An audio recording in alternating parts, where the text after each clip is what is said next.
இன்றைய தலைப்பு செய்திகள். தமிழக அரசியலில் விஜய் புயல் எப்படி சாத்தியம்? தமிழக அரசியல் களம் இதுவரை கண்டிராத ஒரு மிகப்பெரிய திருப்பத்தை சந்திக்கப் போகிறதா? 50 ஆண்டுகால திராவிட அரசியலின் கோட்டையை ஒரு புதிய கட்சி தகர்க்கப் போகிறதா? தமிழக சட்டமன்ற தேர்தல் முடிவுகள் குறித்த எக்ஸிட் போல் கணிப்புகள் இன்று வெளியாகியுள்ளன. இதில் மற்ற எல்லா நிறுவனங்களின் கணிப்புகளையும் தாண்டி ஆக்சிஸ் மை இந்தியா வெளியிட்டுள்ள முடிவுகள் ஒட்டுமொத்த தமிழகத்தை அதிர்ச்சியில் ஆழ்த்தியுள்ளது. நடிகர் விஜயின் தமிழக வெற்றி கழகம் ஆளுங்கட்சியான திமுகவையும் பிரதான எதிர்க்கட்சியான அதிமுகவையும் பின்னுக்கு தள்ளி 120 தொகுதிகள் வரை கைப்பற்ற வாய்ப்புள்ளதாக அந்த தரவுகள் கூறுகின்றன. இது வெறும் கணிப்பா அல்லது தமிழகத்தில் புதிய மாற்றத்திற்கான தொடக்கமா? விரிவாக பார்க்கலாம். இடங்களின் எண்ணிக்கை மற்றும் வாக்கு சதவீதம். ஆக்சிஸ் மை இந்தியா நிறுவனத்தின் கணிப்புப்படி விஜயின் தேவக சுமார் 35% வாக்குகளை பெறும் என தெரிவிக்கப்பட்டுள்ளது. தொகுதிகளின் எண்ணிக்கையை பார்த்தால் 98 முதல் 170 இடங்கள் வரை தேவக வெற்றி பெற்று தனிப்பெரும் கட்சியாக உருவெடுக்க வாய்ப்புள்ளதாக கூறப்படுகிறது.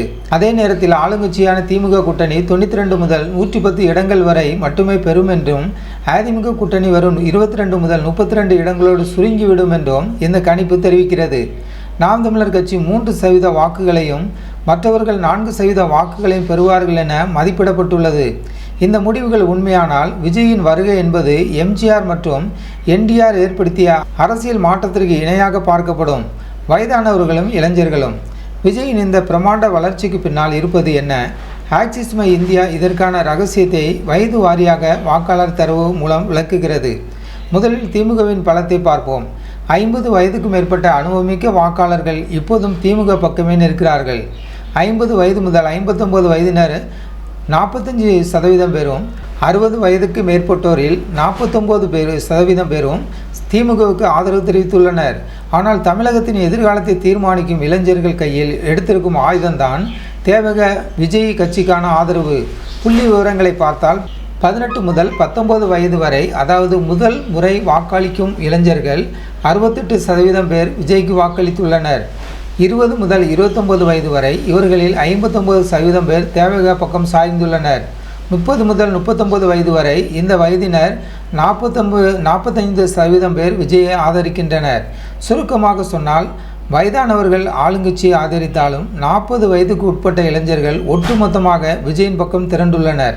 இதுவே விஜயின் வெற்றி வாய்ப்பை 120 சீட்டுகள் வரை கொண்டு சென்றிருக்கிறது. மாற்றத்திற்கான காரணம் என்ன? ஏன் இந்த இளைஞர்கள் விஜய் இவ்வளவு பெரிய அளவில் ஆதரிக்கிறார்கள்? இந்த சர்வேயின்படி சுமார் 77% தேவக ஆதரவாளர்கள் மாற்றம் வேண்டும் என்ற ஒற்றை காரணத்திற்காகவே விஜய்க்கு வாக்களித்துள்ளனர். ஊழலற்ற நிர்வாகம் மற்றும் புதிய தலைமுறைக்கான அரசியல் என்ற விஜயின் முழக்கம் இளைஞர்களிடம் ஏற்பட்டுள்ளது. அது மட்டுமில்லாமல் ஸ்டாலினுக்கு இணையான முதல்வர் வேட்பாளர் அந்தஸ்திலும் 37% மக்கள் விஜயை முன்னிலைப்படுத்துகின்றனர். இருப்பினும் எக்ஸிட் போல் கணிப்புகள் எப்போதும் உண்மையாகிவிடும் என்று சொல்ல முடியாது. தமிழக அரசியல் பல நேரங்களில் தேர்தல் முடிவுகள் இத்தகைய கணிப்புகளை புரட்டி போட்டுள்ளன. மே 4ஆம் தேதி தேர்தல் முடிவுகள் வெளியிடும் போது தான் தமிழகத்தின் புதிய கிங் யார் என்று அதிகாரப்பூர்வமாக தெரியும். ஆனால் ஆக்சிஸ் மை இந்தியா வெளியிட்டுள்ள இந்த தரவுகள் திமுக மற்றும் அதிமுக ஆகிய பாரம்பரிய கட்சிகளுக்கு ஒரு மிகப்பெரிய எச்சரிக்கை மணி என்பதில் சந்தேகமில்லை. இதுபோன்ற சுவாரஸ்யமான செய்திகளை உடனுக்குடன் தெரிந்து கொள்ள நமது ஜனநாயகம் டிவி சேனலை சப்ஸ்கிரைப் செய்யுங்கள்.